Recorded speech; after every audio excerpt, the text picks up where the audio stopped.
Hello, and welcome to day 1 of science for Ocean Mission.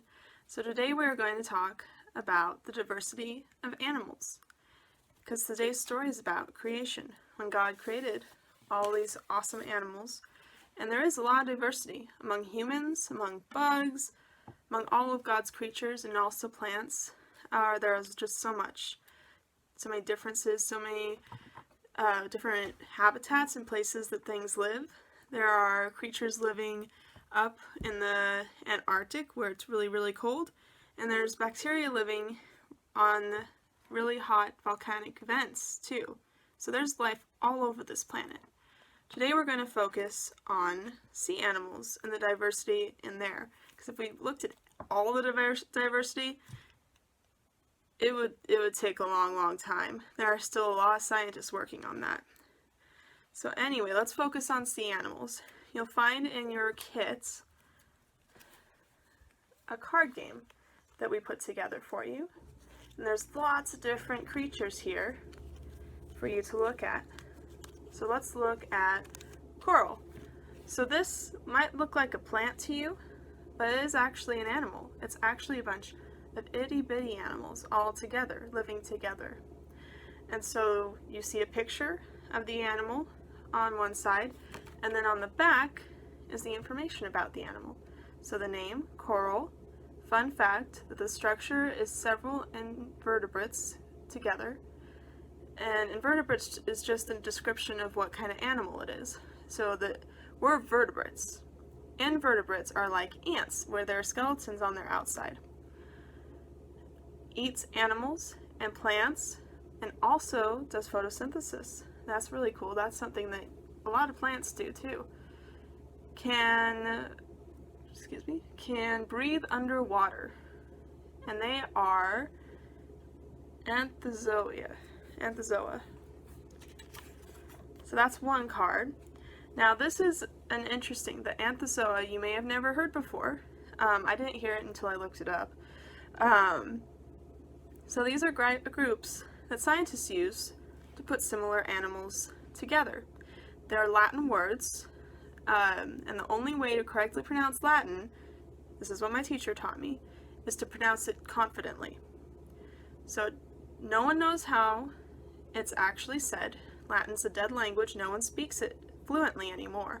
So you just need to really commit to what you say. So you can pronounce this any way you want. I go with anthozoa, you could go with anthozoe, whatever, just say it confidently and do your best. Alright, another group, while we're talking about groups, that are often used to describe is mammal. So yeah, there's lots of different mammals, and that includes us. Now, it may be hard to see similarities between these guys. We don't have flippers, we can't hold our breath for 30 minutes or longer sometimes. But we do have characteristics that are similar. That's why we're put into the mammal group, is because we have these similar characteristics. And some of these characteristics, the biggest one that's easiest to see, is that we have hair. So I have hair, you might have hair, your eyebrows, all sorts of kinds of hair, on your arm too. And you might be thinking, there's no hair here, but the walrus has hair. His whiskers are actually hair, and they really help him to sense what's going on around him. And then the whale, its hair is actually baleen. You may have heard that term before. They suck in a ton of water, and then they put the water through their baleen, or little hairs, to trap all the good stuff that they want to eat. So that's actually right kind of in there. And so that's hair as well. So our hair is used for different things. We use it more for warmth and that kind of a thing. Walruses use it to find food, and blue whales use it to catch food. So there's lots of different uses, but again, we all have hair. And so keeping that in mind, those similarities, what I would like you guys to spend some time doing is reading through these cards. There's all sorts of cool animals. We can look at the blobfish and the oyster and really, to think that these two creatures live on the same earth and are so different. But what I'd like you to do is spend some time in looking at these, and then you get to play a matching game. And you can match by whatever you want to match by. If you want to match by, okay, this one has flippers and this one has flippers, it can be a match. If you want to match, this one is pokey and this one is pokey, go for it. This is your time to kind of look through them and compare and contrast. You can also do other games with this if you would like.